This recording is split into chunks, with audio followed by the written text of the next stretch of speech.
Hello everyone, आप सभी का हमारे चैनल पे स्वागत है बच्चों। तो आज के वीडियो में हम जो यूपी बोर्ड के जो ऑफिशियल मॉडल पेपर है, मैं यूपी बोर्ड का तो ये है ही है, लेकिन ये बाकी सभी हिंदी मीडियम बोर्ड के लिए मोस्ट इंपॉर्टेंट क्वेश्चन है, बड़े नंबर में यहाँ से आ सकते हैं। तो 6 नंबर की ना 2 क्वेश्चन बच गए थे, तो उस वीडियो को उस क्वेश्चन को इस वीडियो में हम पूरा करेंगे। और ये most most most important question है। हो सकता है कि यहाँ से बहुत सारा क्वेश्चन आपके बोर्ड एग्जाम में ही आ जाए, तो अच्छे से प्रैक्टिस कर लेना। बाकी मैंने सब कुछ पढ़ा रखा है, लिंक्स मिलेगी आपको डिस्क्रिप्शन पे। सो पहला क्वेश्चन है, क्या बोल रहा है, एक गोलाकार कांच के बर्तन की एक बेलन के आकार की गर्दन है। ठीक है, हमसे क्या बोल रहा है, हमारे पास एक गोलाकार कांच का बर्तन है, ऐसा गोला बना है, ठीक है, और उसका जो गर्दन है वो बेलन के आकार का है। ठीक है, ये गर्दन जो बेलन के आकार की है, उसमें हमें क्या दे रखा है, हमें बोल रखा है जिसकी लंबाई 8 सेंटीमीटर है और व्यास 2 सेंटीमीटर है। किसकी लंबाई की? तो ये इसकी जो लंबाई है वो 8 सेंटीमीटर है यहां से लेकर यहां तक, और इसका जो ये व्यास है वो 2 सेंटीमीटर है यहां से लेकर यहां तक। ठीक है, जबकि गोलाकार का जो व्यास है, ये जो गोलाकार है, इसका जो व्यास हमें दे रखा है वो दे रखा है 8.5 सेंटीमीटर। ठीक है दोस्त, ये चीज हमें दे रखी है और ये हमने यहाँ पर लिख दी है। फिर हमसे बोला इसमें भरे जा सकने वाले पानी की मात्रा माप कर एक बच्चे ने यह ज्ञात किया कि इस बर्तन का आयतन 345 सेंटीमीटर क्यूब है। जांच कीजिए कि उस बच्चे का उत्तर सही है या नहीं। पानी का मान आपको 3.4 लेना है, यानी कि एक बच्चे ने कैलकुलेशन किया है और उस बच्चे का आंसर है 345। तो आपको देखना है कि इसका आंसर 345 आता है या नहीं आता है। कम ज्यादा आएगा तो बच्चे का आंसर गलत है। ठीक है, तो शुरू कर दे। सबसे पहले हमें दिया है, देखो क्या दिया है, बेलन के बारे में बात कर रहा है, तो हमें दे रखा है बेलन का व्यास, जैसे एग्जाम में लिखा है ना, बिल्कुल वैसे लिखवा रहा हूं। बेलन का व्यास हमें दे रखा है 2 सेंटीमीटर। ठीक, तो त्रिज्या क्या हो जाएगी, त्रिज्या आर हो जाएगी उसकी आधी। 2 का आधा कितना होता है, 1 सेंटीमीटर। और ऊंचाई हमें क्या दे रखा है, ऊंचाई h बराबर 8 सेंटीमीटर हमें दे रखा है। ठीक है जी, ये चीज हमें दे रखा है। फिर हमें क्या दे रखा है, गोला, गोले का व्यास वो हमें दे रखा है 8.5 सेंटीमीटर। इसलिए गोले की त्रिज्या, ठीक है, गोले की त्रिज्या कितनी होगी, गोले की जो त्रिज्या है कैपिटल आर से इसको दर्शा दें, क्या हो जाएगा 8.5 का आधा। यहां तक कोई डाउट, कोई दिक्कत यहां तक होनी ही नहीं चाहिए। सिंपल जो दिया हुआ था चित्र देख के हमने वो यहाँ पे लिखा है। आगे क्या आ जाएगा देखो, अब हमें प्रश्न में जो बोला है, प्रश्नानुसार हमें क्या निकालना है, बर्तन का आयतन निकालना है। बर्तन का, देखो किसी वस्तु में कितनी, कोई चीज कितनी आ सकती है, यानी कि आयतन, कोई वस्तु कितनी जगह घेर सकता है, मतलब क्षेत्रफल। ठीक है, बच्चों को आयतन और क्षेत्रफल का मतलब ही नहीं पता है। प्रश्नानुसार बर्तन का आयतन ये हमें निकालना है। ठीक है, तो क्या हो जाएगा, आयतन क्या हो जाएगा, गोले का आयतन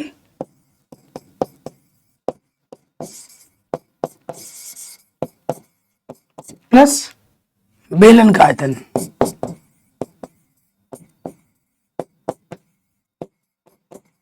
ठीक है, ये चीज। अब देखो आप, गोले का आयतन सूत्र क्या होता है, 4/3 पाई आर क्यूब। ठीक है, जिसको जिससे आपने दर्शाया उसी हिसाब से नोटेशन रखना है। गोले को हमने बड़े वाले आर से दर्शाया है। और बेलन का आयतन क्या होता है, pi r square h, pi r square h. ठीक है, तो पाई दोनों से क्या है, उभयनिष्ठ, निकाल दो। और कुछ उभयनिष्ठ है ना, तो यहाँ है 4/3 आर क्यूब और यहाँ है आर स्क्वायर एच। अब हम क्या करेंगे, सभी मानों को रखेंगे यहाँ पर। जो नंबर मिल रहा है आपको गुणा भाग का मिल रहा है, तो दशमलव में गुणा भाग जोड़ घटाना ये सब आपको आना चाहिए। बेसिक चीजें वो आपको पता होनी चाहिए। अब देखो मान रखेंगे, पाई का मान हमें क्या रखना है, 3.14, 3.14 ब्रैकेट के बाहर 4/3, फिर क्या आर क्यूब, आर हमारे पास कितना है 8.5/2, 8.5/2, 8.5/10। ठीक है, फिर क्या है, आर स्क्वायर एच का मान है 1 और एच का मान है 8। तो कुल मिलाकर यहाँ तो 8 ही आ जाएगा क्योंकि एक का वर्ग 1 ही होता है। अब यहाँ है 3.14। ठीक, अब हमारा कुछ कट पिट रहा है क्या, 2 दूनी 4, 4 से 4 कटा। ठीक है, 4 से 4 कटा, और कुछ कटेगा नहीं, और तो कुछ नहीं कट रहा। 3 दूनी 6 आ जाएगा लॉस ऑफ। ऊपर क्या है 8.5 8.5 और 8 चंग 48। ठीक है, यहां तक कोई दिक्कत नहीं है। अब देखो दोस्त 3.14, इससे इसको गुणा करोगे, ठीक है, तो आपको मिल जाएगा 614.125। ये मैंने क्या गुणा करके ना साइड में लिख दिया था, क्योंकि आपके सामने गुणा करूंगा तो टाइम वेस्ट होगा, वेस्ट ऑफ टाइम है। गुणा आता होगा, तीनों को गुणा करना है, 0.1 2 3 इस तरह के बाद लगा देना है, लगा दिया। उसके बाद यहाँ कितना है 48 और इस सबको भाग देना है 6 से। ठीक है, 3.14 ऊपर जोड़ेंगे तो आ जाएगा हमारे पास, ये आ जाएगा 8 और 4 12, सॉरी, ठीक है, कितना है 614.125 और 48। ठीक है, तो 8 और 4 कितना होता है 12 ही होता है, तो ये आ जाएगा 662.125 और इसको भाग देना है 6 से। 6 से जब हम भाग देंगे, 6 से भाग देने से कट भी तो जाएगा, और 2 3 2 कम 2, ठीक है, 2 5 10 2 7 14। ठीक है, तो अब इन सबको जब 1.57 को इससे गुणा करोगे, किससे गुणा करोगे 662.125 से, और फिर जो भी आया है 3 से उसको भाग दे दोगे, तो जो आपको उत्तर मिलेगा वो मिलेगा 346.51। इतना आ जाएगा, करके देख लेना। दशमलव के उधर देखो, दशमलव के दाईं तरफ थोड़ा मोड़ा बदलाव हो तो चलेगा, लेकिन बाईं तरफ कोई बदलाव नहीं है, होना चाहिए। तो उस बच्चे का आंसर 345 था और तुम्हारा आंसर कितना है 346। तुमने कोई गड़बड़ी नहीं की है, तो बच्चे का आंसर क्या है गलत है और तुम्हारा आंसर बिल्कुल सही है। तो ये मोस्ट इंपॉर्टेंट क्वेश्चन ऑफिशियल है, सारे क्वेश्चन 6 नंबर में मोस्ट इंपॉर्टेंट है, आराम से बन गया। बस कैलकुलेशन देख लीजिएगा, गुणा भाग जोड़ सब तो आना ही चाहिए। अगले प्रश्न में आ जाते, हमसे क्या बोल रहे हैं, एक बर्तन एक उल्टे शंकु के आकार का है। उल्टा शंकु बनाओ। देखो दोस्त, उल्टा शंकु, ये है उल्टा शंकु। क्वेश्चन पढ़ रहे हो चित्र बना रहे, उल्टे शंकु का आकार का जिसकी ऊंचाई 8 सेंटीमीटर है, यहां से लेकर यहां तक की जो ऊंचाई है 8 सेंटीमीटर है। मान ले हमें क्या दे रखा है, ऊंचाई 8 सेंटीमीटर, जिसके सिरे की त्रिज्या, ये जो त्रिज्या है ना, ये 8 दे रखा है और सिरे की त्रिज्या क्या दे रखी है 5 दे रखी है। त्रिज्या को मैं दिखाता हूं, इसको कैपिटल एच से दिखाता हूं, कैपिटल आर। त्रिज्या में दे रखी है 5 सेंटीमीटर। ठीक है, ऊपर तक पानी भरा हुआ लबालब, इसके अंदर पानी भरा हुआ है पूरा फुल। ठीक है दोस्त, इसके अंदर पूरा पानी भरा हुआ है। जब इस बर्तन में शीशे की कुछ गोलियां डाली जाती हैं, जो कि प्रत्येक 0.5 सेंटीमीटर त्रिज्या वाला एक गोला है, तो इसमें से भरे हुए पानी का 1/4 भाग बाहर निकल जाता है। बर्तन में डाली गई शीशे की गोलियों की संख्या ज्ञात कीजिए। अब मैं आपको एग्जांपल देता हूं, देखो आपके पास एक बाल्टी है जो पानी से पूरा भरा हुआ है, जैसे आप उसके अंदर हाथ डालते हो तो पानी बाहर गिर जाता है। कुछ पता है कितना पानी बाहर गिरता है, जितना आपके हाथ का आयतन है, जितना हिस्सा अंदर जा रहा है उसी के बराबर पानी बाहर गिरता है। तो जितना गोली हमने इसके अंदर डाला है, मान लेते हैं n गोली डाला है, तो देखो हमने गोली डाला है, मान लेते हैं इसके अंदर n गोली डाला है। इसके अंदर कितना डाला गोली, n गोली डाला है। तो प्रश्न में यह बोला है कि जो n गोली है का जो आयतन होगा किसके बराबर होगा, कितना बाहर पानी गिरा है उसके बराबर होगा, बाहर गिरे पानी के बराबर होगा। बाहर गिरे पानी का आयतन के बराबर होगा। बेसिक चीजें हैं। ठीक है, जो हमें गोला दे रखा है दोस्त, जो शीशे की गोली थोड़ा बड़ा बना लेते हैं, शीशे की गोली की जो त्रिज्या हमें दे रखी है प्रश्न में, स्मॉल आर से दिखाते हैं, वो हमें दे रखा है 0.5 सेंटीमीटर।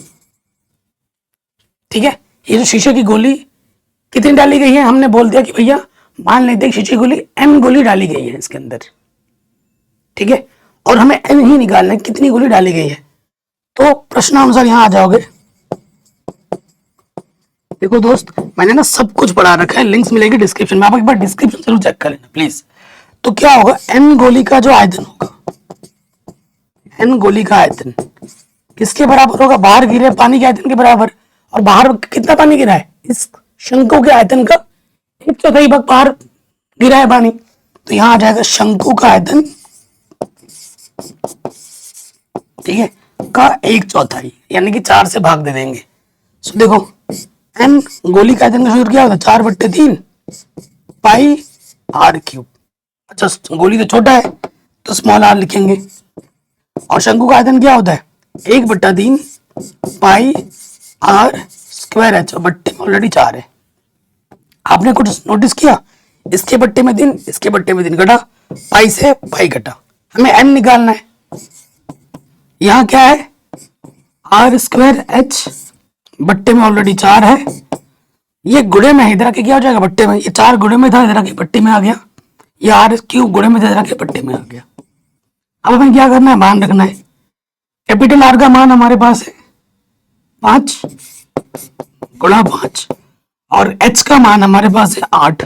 ठीक है, अब 4 गुणा 4 स्मॉल r कितना 0.5, 0.5, 0.5 ये है। अब देखो दोस्त, 10 में हटाएंगे, ऊपर 1 लिखेंगे, गुणे में एक संख्या 0 बढ़ जाएगा, यहां से भी वही चीज होगी और यहां से भी वही चीज होगी।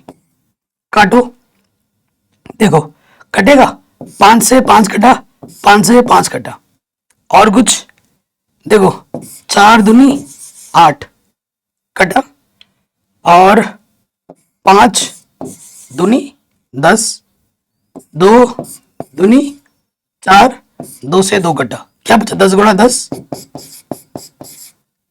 ठीक है, 10 गुणा 10 यानी कि 100। तो कितनी गोलियां डाली गई हैं, इसके बराबर 100 गोलियां डाली गई हैं इसके अंदर। कितनी गोली डाली गई है, 100 गोली, आराम से हो गया। कोई डाउट, कोई भी अगर दिक्कत हो प्रश्न को एक बार दोबारा देखिए, ये very very very important question है जो कि बोर्ड एग्जाम में पूछे जा सकते हैं बड़े नंबर में। ये बोर्ड्स के ऑफिशियल क्वेश्चन है मॉडल पेपर के। ठीक है, तो ये भी हमारा आंसर आराम से आ गया। आगे बढ़ते, हमसे ये बोला जा रहा है भूमि के एक बिंदु P से, ठीक है, भूमि के एक बिंदु, एक भूमि बना लेते हैं भाई, भूमि कहाँ है, ये हमारी भूमि है। कह रहे भूमि के एक बिंदु P से, भूमि के बिंदु P से, यहां P ले लिया, 10 मीटर ऊंचे भवन, ये भवन है जिसकी ऊंचाई कितनी है 10 मीटर है। 10 मीटर ऊंचे भवन के शिखर का उन्नयन कोण 30 डिग्री है। मैं एक एक लाइन पढ़ रहा हूं, चित्र बना रहा हूं, 30 डिग्री है। फिर क्या बोल रहा है, भवन के शिखर पर एक ध्वज को लहराया गया है। भवन का शिखर कहाँ है भाई, ये है, इसके ऊपर ना एक ध्वज लहराया गया है। ओके, ध्वज लहराया गया है, और P से ध्वज के शिखर का जो उन्नयन कोण है, इस P बिंदु से ध्वज के शिखर का जो उन्नयन कोण है वो कितना है 45 डिग्री है। यहां से लेकर यहां तक कितना है 45 डिग्री है। ध्वज दंड की लंबाई, ध्वज दंड की लंबाई यहां से लेकर यहां तक मैंने मान लिया कि वो h है जो हमें निकालनी है। और बिंदु P से भवन की दूरी ज्ञात कीजिए। ये भवन है हमारा, ठीक है, और ये बिंदु P है। मानना कि ये जो दूरी है वो x है, तो ये x निकालना है और ये h निकालना है। ध्वज दंड की लंबाई और बिंदु P से भवन के बीच की दूरी कितनी है वो भी निकालनी है। तो मैंने इसको x बोल दिया और इसको h बोल दिया। नाम दो, ये P है, ये Q है, ये R है, ये H है। यहाँ 90 इंच का कोण बनेगा। ये चीज बोली नहीं जाती है, कोई भी ध्वजदंड हो, कुछ भी हो, दीवार भवन हो, वो हमेशा 90 डिग्री के कोण पे खड़ा रहता है दीवार। ये मत सोचो कि सर यहाँ तो बोला नहीं गया, दीवार अगर 90 डिग्री का नहीं होगा तो दीवार गिर जाएगी। अंडरस्टूड है, ठीक है। और मैथमेटिक्स त्रिकोणमिति और त्रिकोणमिति का अनुप्रयोग सिर्फ और सिर्फ समकोण त्रिभुज वाले में ही अप्लाई होता है कि नहीं, बेस्ट। तो ये चीज हमने यहाँ पर पता चल गई। मैंने आपको पढ़ाते हुए बोला है कि क्वेश्चन जिस बच्चे ने ढंग से पढ़ लिया, जिसने ये चित्र बना ली, उसका क्वेश्चन कभी गलत होगा ही नहीं। आता तो सब हो गया। अब आपके यहाँ पर 2 समकोण त्रिभुज बने हैं, एक छोटा और एक बड़ा, उनको हल करो, आपको आपका उत्तर आराम से मिल जाएगा।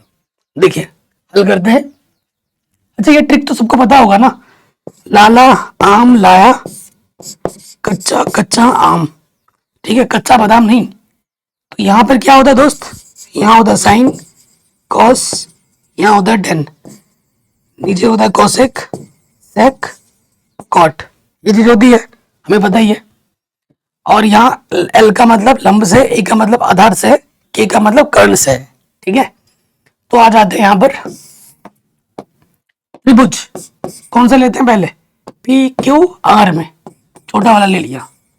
देखो दोस्त ये हमें दे रखा है और ये हमें निकालना है, जो दिया हो और जो निकालना है उसके बीच हम संबंध लगाते हैं। तो आर क्यू बट्टे में क्या है पी क्यू।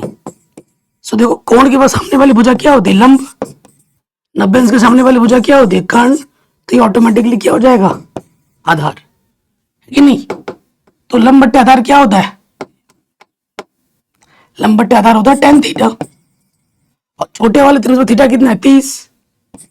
ओके अब हम मान रखेंगे, आर क्यू का मान है 10, पी क्यू का हमने x माना है, tan 30 का मान होता है 1/√3। x यहाँ आ जाएगा, x एकम x त्रिज्य गुणा, और ये आ जाएगा 10√3। तो बिंदु P से जो भवन के बीच की दूरी होगी वो कितनी होगी, 10√3 मीटर होगी। पहला आंसर तो हमें फट से मिल गया, ठीक है दोस्त, पहला आंसर फर्स्ट से मिल गया। अब हम आ जाएंगे बड़े समकोण त्रिभुज में, एस क्यू पी में लिखेंगे त्रिभुज एस क्यू पी में। देखो ये निकालना है, हम इतना तो नहीं ले सकते ना, पूरा ही लेना पड़ेगा क्योंकि बड़ा वाला त्रिभुज लिया है, तो ये लेना पड़ेगा। तो ये आ जाएगा एस क्यू, और ये हमें पता है एक्स अभी निकाला है, एस क्यू बट्टे पी क्यू। देखो कोण के सामने वाली भुजा क्या होती है, लंब, ये हमारा आधार है, लंब बट्टे tan थीटा, थीटा कितना है 45। आगे हल करते हैं, एस क्यू क्या है h प्लस 10, ये पूरा, तो ये आ जाएगा h प्लस 10, और पी क्यू कितना है x, tan 45 का मान होता है 1, ठीक है ना, tan 45 का मान 1 होता है। इसके बट्टे में कुछ नहीं देख ले लिया, त्रिज्य गुणा करो, h प्लस 10 एकम h प्लस 10 x एकम x, ठीक है भैया, हमें h निकालना है, प्लस का 10 उतर जाके क्या हो जाएगा माइनस के 10। भैया x का मान तुम्हें पता है, उठा के रख दो भैया जी। तो ये आ गया 10√3 x का मान, 10 उभय निष्ठ भैया, 10 निकाला और यहाँ से √3 बचा, 10 एकम 10। तो ये आ जाएगी ध्वज दंड की लंबाई, दूसरा वाला आंसर, ठीक है। ये हमें हमारा दूसरा वाला आंसर मिल गया आराम से, ठीक है जी, कोई दिक्कत कोई परेशानी नहीं होनी चाहिए। अगले प्रश्न पे आ जाओ, क्योंकि इस चैप्टर से बड़े नंबर का एक आना ही निश्चित है, आएगा ही आएगा चैप्टर नंबर 9 से। क्वेश्चन पढ़ते हैं नेक्स्ट, क्या बोल रहा है, एक बहुमंजिल भवन के शिखर से देखने पर, अच्छा बहुमंजिल बोला तो बहुमंजिल बना लेते हैं, ये है बहुमंजिल, थोड़ा और बड़ा बना लेते हैं, ये है बहुमंजिल के शिखर से देखने पर एक 8 मीटर ऊंचे भवन। ये जो बहुमंजिल है और ये भवन हवा में तो बनेंगे नहीं, जमीन पे खड़े होंगे, ये जमीन है, ठीक है। जो हमारा भवन है उसकी ऊंचाई कितनी 8 मीटर है, यहां से यहां तक की ऊंचाई 8 मीटर है। कह रहे बहुमंजिल के भवन के शिखर से देखने पर एक 8 मीटर ऊंचे भवन के शिखर, शिखर ये हुआ और तल, तल ये हुआ, का जो अवनमन कोण है 30 और 45 है, ठीक है भैया, 30 और 45 अवनमन कोण। अवनमन कोण क्या होता है, ऊपर से नीचे देखने पर। तो बनाने के लिए इस भुजा के समांतर मुझे यहाँ पर एक रेखा लेनी पड़ेगी। पहला कोण कितना बोला है 30, दूसरा कोण कितना बोला है 45, ठीक है, बना दिया। अगर ये 8 है तो यहां से लेकर भैया यहां तक कितना होगा 8 होगा, ठीक है। फिर हमसे क्या बोला है, बहुमंजिल भवन की ऊंचाई, ये बहुमंजिल भवन है, इसकी ऊंचाई निकालनी है। तो मैं मान लेता हूं कि ये जो दूरी है यहां से लेकर यहां तक ये h है। जब मुझे h मालूम हो जाएगा और उसमें मैं 8 जोड़ दूंगा तो ये ऊंचाई पूरी मुझे मिल जाएगी, है ना। फिर क्या बोला, दोनों भवनों के बीच की दूरी, ये जो बहुमंजिल है और ये जो भवन है इनके बीच की दूरी कितनी है वो बतानी है। मान लेते हैं दोनों भवनों के बीच की दूरी कितनी है x है, ये निकालनी है आपको। और अगर ये x है तो यहां से लेकर यहां तक भी क्या होगा एक्स, क्योंकि ये आपस में क्या है, समांतर है, आयत के रूप में बन रहा है। तो आयत में क्या होता है, हमने सामने की भुजाएं बराबर होती हैं। सो यहां लंबवंश का गुण बनेगा और यहां पर भी बनेगा। देखो प्रश्न हमने पढ़ा, समझते हुए आराम से चित्र बनाया, क्वेश्चन हल हो जाएगा। अभी दो समकोण त्रिभुज बने हैं, एक छोटा एक बड़ा, उसको हल करो, आपको उत्तर मिल जाएगा, सीधी सी बात है। चलिए हल कर दें। यहां पे आ जाओ। सबसे पहले कौन सा त्रिभुज लेते हैं, ये वाला और ये वाला छोटा वाला त्रिभुज। त्रिभुज अच्छा नाम तो दिया ही नहीं, A B C D E, कुछ भी दे सकते हो, नाम से फर्क नहीं पड़ता, काम से फर्क पड़ता है। ए बी सी में त्रिभुज ए बी सी में भैया ये हमें निकालना है, और भैया ये भी तो निकालना है, तो कोई बात नहीं, दोनों में लगा लो संबंध। कोण के सामने वाली भुजा लंब होती है, नब्बे के सामने वाली भुजा कर्ण होती है, तो ये लंब है और ये आधार है। ए बी बट्टे बी सी, लंब बट्टे आधार क्या होता है, टेन थीटा, थीटा क्या है हमारा 30। मान रखो ए बी का मान एच है, बी सी का मान एक्स है, 30 का मान 1/√3 से गुणा करो, एक्स एक कम एक्स, एच √3। समीकरण नंबर 1 ठीक हो गया। पहले वाले समकोण त्रिभुज से हमें ये मिल गया। अब आ जाओ दूसरे वाले समकोण त्रिभुज में, त्रिभुज ए बी डी में, ठीक है, ए बी डी में, तो ये भी निकालना है एच इसमें, और ये भी निकालना है, इसके भी संबंध लगाओ, ए सी बट्टा सी डी। कौन है यहाँ है, कोण के सामने वाले भुजा लंब और यह आधार यानी कि टेन थीटा, लंब बट्टे आधार क्या होता है टेन थीटा, थीटा कितना है 45। एसी क्या है, यहां से लेकर यहां तक एच और यहां से लेकर यहां तक 8, एसी हमारा है एच प्लस 8। सी डी क्या है भैया एक्स, सी डी है एक्स, 10 45 का मान 1 होता है, इसके बट्टे में कुछ नहीं तो 1 फिर से गुणा करो, एच प्लस 8 एकम एच प्लस 8 एक्स एकम एक्स, ठीक है। कुछ गड़बड़ तो नहीं कर रहे हम। एक बहुमंजिल भवन के शिखर से देखने पर एक 8 मीटर ऊंचे भवन के शिखर और तल के अनुमान इतने उतने हैं। भवन की ऊंचाई और दोनों भवनों के बीच की दूरी ज्ञात करनी है। नहीं कोई गड़बड़ नहीं है। चलिए अब हम क्या करते हैं, जैसे h का मान निकालना है ना, तो प्लस का 8 इधर की माइनस का हो जाएगा, और x का मान हमें पहले से ही पता है कितना, यहां रख देंगे h√3 माइनस के 8। तो देखो क्या हो जाएगा, यहाँ h ऑलरेडी है, ये माइनस का इधर के प्लस का हो जाएगा, और ये प्लस का इधर के माइनस का, कैलकुलेशन बहुत है। यहां से क्या आ जाएगा h माइनस, यहाँ आ जाएगा √3 माइनस के 1, ठीक है, h एक कम h। अब ये गुणे में इधर क्या हो जाएगा बट्टे में, और अंडर कभी नीचे नहीं रखते हैं, तो हमें क्या करना पड़ेगा परिमेयकरण, तो विपरीत चिन्ह से ऊपर नीचे गुणा हो जाता है, माइनस है तो बस प्लस आ जाएगा। परिमेयकरण करना आता होगा, ऊपर गुणा कर देंगे 8 √3 + 1, और नीचे किस रूप में है सूत्र आप जानते हो, a + b गुणा a - b क्या होता है a² - b², a - b a + b, सूत्र लग जाएगा a का स्क्वायर माइनस b का स्क्वायर। ठीक है भैया, अब इसका खोलिए, √3 का वर्ग सिर्फ 3 माइनस 1, ठीक। अब 3 में से 1 घटाएंगे तो 2 बचेगा, 2 से काटो, 2 चौके 8, तो यहाँ है 4 √3 + 1 h हमें मिल चुका है, लेकिन हमें सिर्फ h नहीं चाहिए, हमें ये पूरी दूरी चाहिए, ये c चाहिए हमें, इसलिए बहुमंजिल की ऊंचाई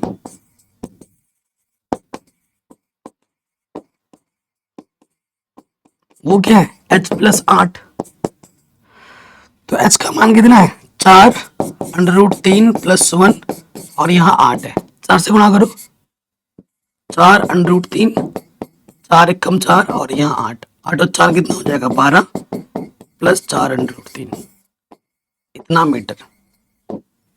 ये हमें मिल गया बहुमंजिल की ऊंचाई। ठीक है, देखो यहाँ कौन 45 है ना, तो जो आपकी ऊंचाई होगी वही आपकी आधार भी होगी, सीडी भी उतना ही आएगा, सीडी भी यही आएगा, दोनों भवनों के बीच की दूरी यही आएगी। देखो कैसे, इतना आ गया ना, हमें एच मिल गया था। अब क्या है ना, एच का मान रख देना है। देखो एच का मान बस यहां रख देना, हमें एक्स निकालना है ना, तो यहां लिखेंगे एच का मान समीकरण 1 में रखने पर। ठीक है, ये जो एच का मान है उसे हमें यहां रख देना है, बस आंसर आ जाएगा। एक्स बराबर √3h है, तो एच का मान कितना है, एच का मान है ब्रैकेट लगाकर 4√3 + 1 है, तो गुणा करो। देखो 4√3 गुणा √3 सिर्फ 3, और 4 गुणे के बाहर ही है, √3 कम √3। अब इस 4 से अंदर गुणा करना, 4 3 12 और 4√3 वही आ गया ना, ये दूसरा आंसर। तो बहुमंजिल भवन की ऊंचाई ये होगी और दोनों भवनों के बीच की दूरी ये होगी, जो कि हमें प्रश्न में पूछा गया था।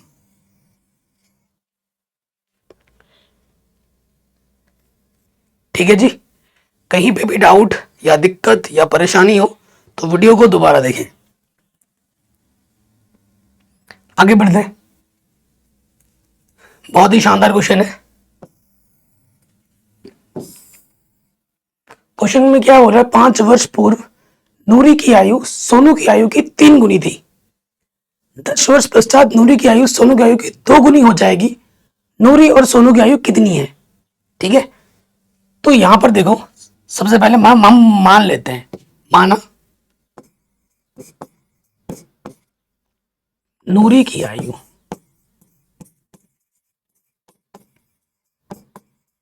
नूरी की वर्तमान आयु ऐसे लिखना कितनी है, x वर्ष, तथा सोनू की आयु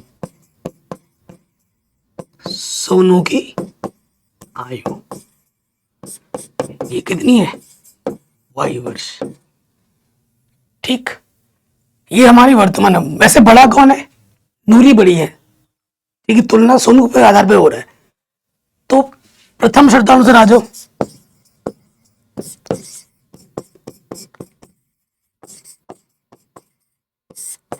ठीक है, प्रथम शर्त में क्या बोला जा रहा है, 5 वर्ष पूर्व, 5 वर्ष पूर्व, पूर्व मतलब पहले, पहले निकालेंगे नूरी, 5 वर्ष पूर्व नूरी की आयु, अभी x है तो 5 वर्ष पहले क्या होगा, 5 घटा देंगे। अगर मेरी आयु अभी 10 साल है तो 2 साल पहले कितनी थी, 8, 2 कम कर दिया, कम का मतलब घटाना। इसी तरीके से 5 वर्ष पूर्व सोनू की आयु कितनी हो जाएगी, 5, उसको अभी y है तो 5 घटा देंगे। तो देखो फिर क्या बोल रहा है, प्रश्न में क्या बोल रहा था कि आयु की 3 गुनी हो जाएगी। ठीक है, तो इधर है, इधर आपको लिखना है x-5 और इधर लिखना है y-5। ये आपकी नूरी है और ये आपकी सोनू है। देखो दोस्त, इधर आपका 3 है और ये आपका 1 है, ये कितना गुना है, 3 गुना है। अगर इसको बराबर करना है तो छोटे वाले में मुझे 3 से गुणा करना होगा, तभी दोनों तरफ बराबर आएगा, 3 बराबर 3 है कि नहीं। सो देखो अब तो छोटा वाला ये है, 3 गुना है तो 3 से गुणा कर देंगे, ठीक, 3y 3 ही बचे 15, एक्स वाई को तरफ रखो, प्लस का y इधर के माइनस का हो गया और माइनस का 5 इधर के प्लस का 5 हो गया। तो x, अरे x माइनस के 3y, 15 में से 5 घटाएंगे माइनस के 10, ये हमें हमारा पहला समीकरण मिल जाएगा पहले शर्त से। ऐसे द्वितीय शर्तानुसार हमें दूसरा समीकरण मिल जाएगा, दोनों को हल करेंगे, आंसर आ जाएगा। अब यहां आ जाओ, द्वितीय शर्तानुसार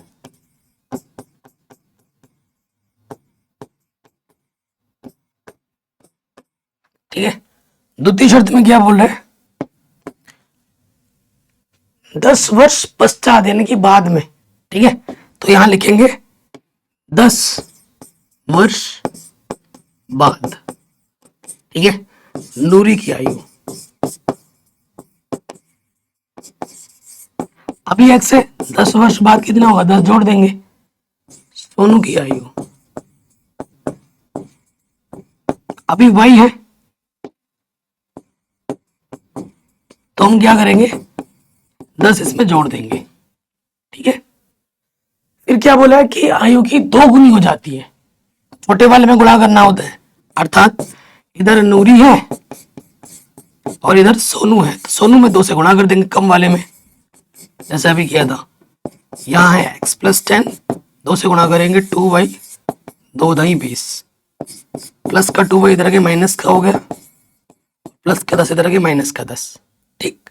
तो x माइनस के 2y कितना हो गया, प्लस के 10। कोई दिक्कत, कोई परेशानी यहां तक नहीं होगी।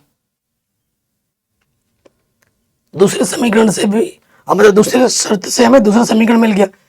अब हमें क्या करना है, बस समीकरण 1 को और 2 को हल कर देना है, और वो भी विलोपन से आराम से हो जाएगा क्योंकि x के गुणज समान है। तो हल कर दें समीकरण 1 तथा 2 से, ठीक है जी। हल करेंगे। अब आप देखिए क्या होगा, कई बच्चों के मन में ये रहता है कि भैया पहले वाले समीकरण या दूसरे वाले को ऊपर रखे नीचे रखे, भाई किसी को ऊपर नीचे रख दो, इट डजेंट मैटर, इससे कोई फर्क नहीं पड़ता। देखो मैं दूसरे को पहले रख रहा हूँ, x माइनस 2y ये 10 है, और इसको मैं नीचे रख रहा हूँ, कोई जरूरी नहीं है। x माइनस 3y बराबर माइनस के 10 है, ठीक है। ऊपर नीचे रखने से कोई फर्क नहीं पड़ता। अब क्या है, देखो यहां से समान चिन्ह होने पे क्या करते हैं, घटाते हैं, तो यहाँ लिखना जरूर घटाने पर, एग्जामिनर को पता होना चाहिए, और घटाने पर नीचे वाले चिन्ह बदलते हैं, प्लस का माइनस, माइनस का प्लस, माइनस का प्लस, प्लस माइनस कटा, 3 में से 2 वाई घटाओगे 1 वाई, और 10 और 10 कितना हो जाएगा, 20 वर्ष। यानी कि जो सोनू की आयु है वो कितनी है, 20 वर्ष है। वाई का मान किसी भी एक समीकरण में रख दो, दूसरे में रख देते हैं, क्योंकि x माइनस 2y हमारे पास कितना है, 10 है, तो माइनस का 2y इधर के क्या हो जाएगा, प्लस का 2y, y का मान रखो, y का मान कितना है, 20, 40, यह आ जाएगा 50। यानी कि जो नूरी की आयु है वो कितनी है, 50 वर्ष है, ठीक है, और सोनू की आयु 20 वर्ष है। ये हमें हमारा उत्तर आराम से मिल गया। कहीं पे भी डाउट या दिक्कत हो आप प्रश्न को दोबारा देख सकते हैं, ठीक है जी। ये भी हमारा आराम से बन गया, कोई दिक्कत नहीं। अब हमारा जो एक ही क्वेश्चन बच रहा है, ठीक है, एक ही क्वेश्चन बच रहा है, और ये बड़े नंबर का क्वेश्चन है। बाकी मैंने पूरा करा रखा है मॉडल पेपर इसका, और ये बहुत ही इंपॉर्टेंट मॉडल पेपर है। यहाँ से बहुत सारे क्वेश्चन आपके बोर्ड एग्जाम में भी आ सकते हैं। और बाकी आप ज्यादा टेंशन मत लो, एनसीईआरटी अच्छे से बनाओ। ये सारे क्वेश्चन एनसीईआरटी के हैं। अगर आपने एनसीईआरटी की प्रश्नावली, एनसीईआरटी उदाहरण अच्छे से कर रखे हैं, और साथ ही साथ विगत वर्षों के प्रश्न भी बना लेते हो, तो आपको भगवान भी 100 नंबर लाने से नहीं रोक सकता। अगर आप मेहनत करोगे तो भगवान तो आपकी और मदद करेगा, है कि नहीं। चलिए अगले प्रश्न पे आ जाते हैं, और ये हमारा बड़े नंबर का आखिरी प्रश्न है।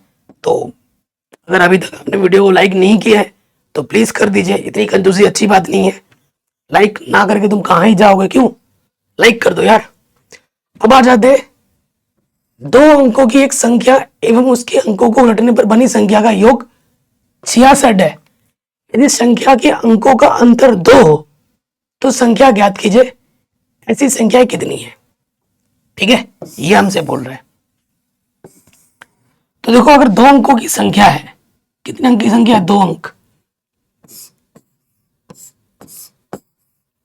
तो ये हमारा क्या हुआ, ये इकाई का अंक हुआ और ये दहाई का अंक हुआ, ठीक है। सो मैं मान लेता हूं कि जो इकाई का अंक है वो x है और दहाई का अंक हमारा y है,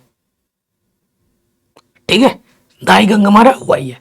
तो देखो क्या हो जाएगा, क्वेश्चन बहुत जबरदस्त है, 6 नंबर में। देखो क्या हो सकता है, तो अंकों की संख्या का वास्तविक रूप या प्रसारित रूप, जो लिखना चाहो, क्या हो जाएगा? y में ढाई है ना, तो 10 उसमें आ जाएगा, 10y प्लस एक्स। ये वास्तविक रूप है। अब आप कहोगे सर कैसे वास्तविक रूप है? जैसे मैंने यहां लिख दिया 58, ये x की जगह, ये y की जगह है, इसमें रख के देखो, y की जगह पे 5 और x की जगह पे 8, तो 50 प्लस 8 कितना आ गया? 58, है ना? इस रूप में प्रसारित हो रहा है। हर एक दो अंकों की संख्या इस रूल को संतुष्ट करेगी। तो ये मैंने आपको एग्जाम्पल देके दिखा दिया कि कैसे है। अगर हम पलट दें, ये वाला इधर आ जाए और ये वाला इधर आ जाए, पलटने पर संख्या क्या होगी? पलटने पर बनी संख्या, अगर हम इसको पलट दें तो संख्या क्या हो जाएगी? 10x प्लस वाई हो जाएगी, है ना? यहां x आ जाएगा और यहां y आ जाएगा, तो 10x प्लस वाई हो जाएगा। ठीक, ये वास्तविक रूप है। अब आ जाओ प्रथम शर्तानुसार। कहीं पे भी डाउट हो, दिक्कत हो, प्रश्न को दोबारा देखें, ये मोस्ट इंपॉर्टेंट प्रश्न है। पहले प्रश्न में ये बोला गया दो अंकों की संख्या एवं उसके अंकों को उलटने पर बनी संख्या का योगफल 66 है। तो ये दो अंकों की संख्या है 10y प्लस एक्स, और पलटने पर संख्या ये है, अगर इन दोनों को हम जोड़ देते हैं तो 66 के बराबर आता है। ठीक है भैया, तो देखो 66 के बराबर जब आता तो 10y प्लस वाई, ये हो गया 11y x, और 10x ये हो गया 11x। तो भैया यहां से y 11 उभयनिष्ठ है, 11 चंग 66, तो x प्लस वाई लिखो या y प्लस एक्स, बात एक ही होती है। तो x प्लस वाई हमें मिल गया 6, समीकरण नंबर 1। पहले शर्त से हमें पहला समीकरण मिल चुका है। अब आ जाओ द्वितीय शर्तानुसार।